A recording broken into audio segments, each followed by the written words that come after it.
Hey everybody, welcome back to the Bourbon Note. I'm Greg. I'm Ben. And today, we're drinking bourbon.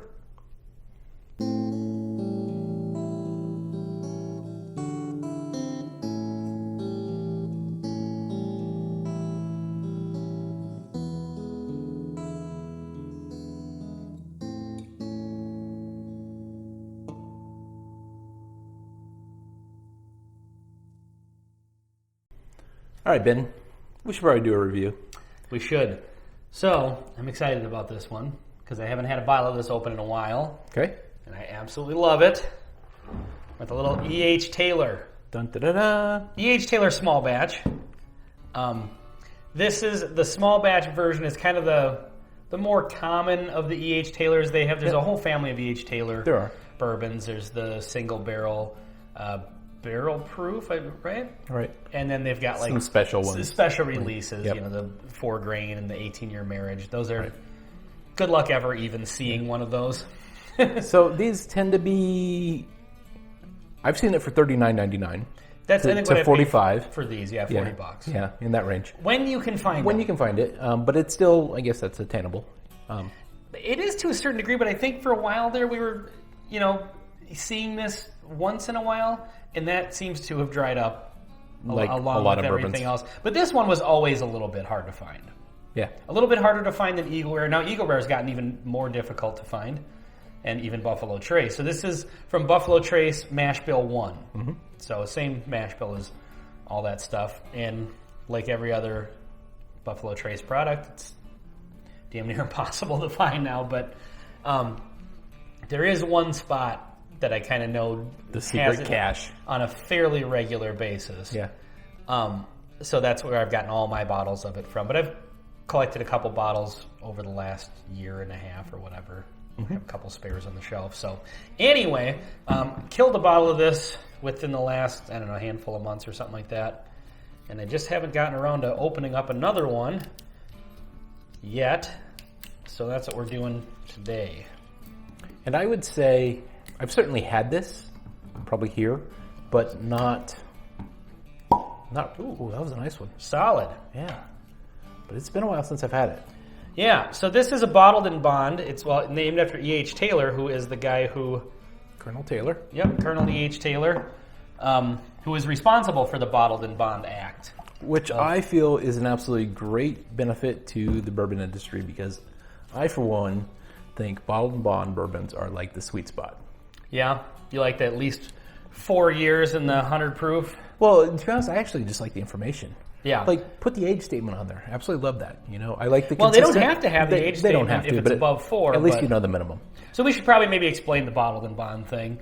So that was a law that was put into place, I believe, in 1897, and it was basically a quality control thing. What? I was going to mess with you, but keep going.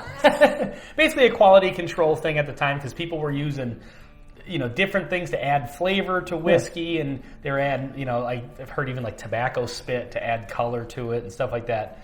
And so basically the Bottled It's in Bond not a corn Act, whiskey. right? So the Bottled in Bond Act kind of, you know, straightened all that up back then. And so for it to be a bottled in bond, it has to be at least 4 years old, has to be bottled at 100 proof, has to be aged in government supervised warehouses. Correct. And overseen by one master distiller in one distilling season. And there's probably some other little caveats Yeah, and stuff right. like that. But those are the main things that... It's mostly a quality control measure. Yeah, yep, exactly. So... But I really like the 100 proof. That's a nice sweet spot for a drinker. Yeah. And Buffalo Trace Mash Bill 1 at 100 proof is exciting. It is. So, let's get into the nose here. I don't know how much they char their barrels, but whenever I smell it, I feel like it's oak, not char, that I'm smelling. Yeah?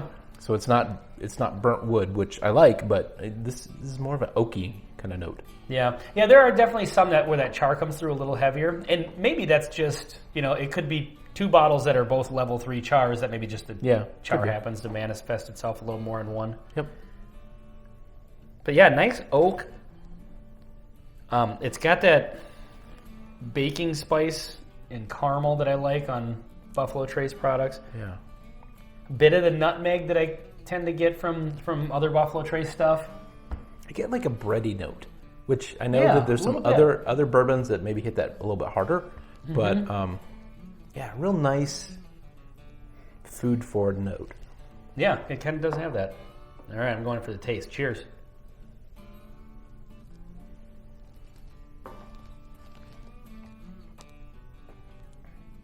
Wow, that's just got so much flavor. A lot. It's got a really nice punch, a peppery kind of note, the spice, but it's not overpowering. It has a real cotton candy-ish kind of like sweetness, but it's, again, it's subtle. It's not over the top sweet, but it's got a real nice note to it. Yeah, it's definitely sweet. It almost has a bit of a cherry note on the back end of it, too. And I didn't get that on the nose, but definitely on the tongue. I was just going to say it's much more complex on the palate than it is on the nose. The nose is good, but it's kind of like, it's nice, but it's just kind of there. Yep. But yeah, the palate just packs so much more flavor than you would expect from the nose. You've said the cotton candy note in a handful of So it's a particular things. flavor. I don't mean that, like, cotton candy is super sweet. Right. But there's a particular flavor that is a certain type of sugar, and I don't know how cotton candy is actually made. And I think I'm starting to see it now. Whereas before I didn't really, but the last couple times you've said it, and on this one, for sure, I know what you're talking about. Yeah. It's not like it tastes like cotton candy, but No. there's something about, I think you described it right with just the sugary part of it and sweetness, and I think maybe that mixed with that kind of cherry note Yeah, is maybe what's bringing that through. Yep.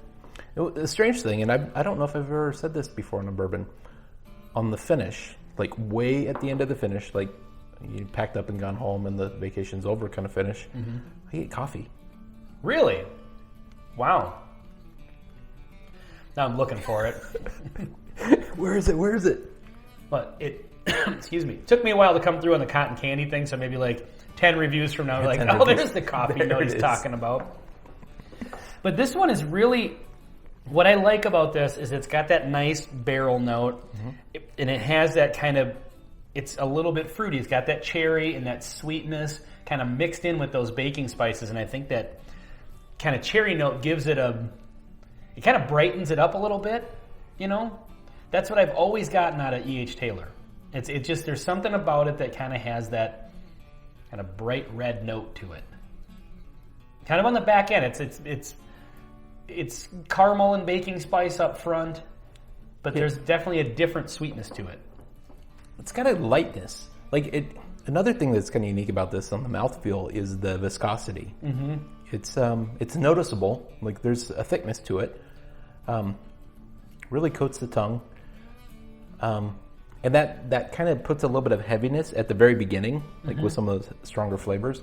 But as that lightens up, as it turns into the finish, it really does get lighter and almost like a floral kind of, it really relaxes the flavor. Yeah. It's a lot brighter. There's a lot going on with this. It is. It's awesome. For sure. I mean, it's definitely, it's complex. I think that I think it seems like it's one of those bourbons where you come back to it, and every time you come back to it, you notice something a little bit I different. would agree. Yeah. But yeah, I've never been disappointed in a pour of this. So if you see this, which you probably won't, unfortunately, I see it occasionally. pick up a bottle. Yeah. Yeah, but like I said, unfortunately, that's kind of dried up a little bit too. I mean, there's been a couple of stores that I've seen it in, and now even those stores, that I go to on a fairly regular basis, it's just never there anymore. And Yep. so yeah, I don't know. Maybe someday all this stuff will get less and less popular, hopefully, and then it'll be readily available, and we can just drink this every day. There's plenty of things to drink. We have a lot of options. Right, but this one would, if this was readily available all the time, I mean, this would be a go-to bourbon for me, for sure. Yep. I mean, I think this pair well with a cigar. I don't mix cocktails, but at 100 proof, if this was readily available and you just wanted something with a bold flavor to add to a cocktail, it would probably stand up to that. Oh, it certainly would. You know? There's probably better choices, just with how hard it is to find. Yeah. That's what I mean. Yeah. If this was on the shelf every day, Right. this would just be a great for everything. Yep. So yeah, E.H. Taylor small batch. It's delicious. Totally agree. All right. Buy it when you see it. Yeah, for sure. All right. Well, this has been the Bourbon Note. I'm Ben. I'm Greg. Thanks for watching. Cheers.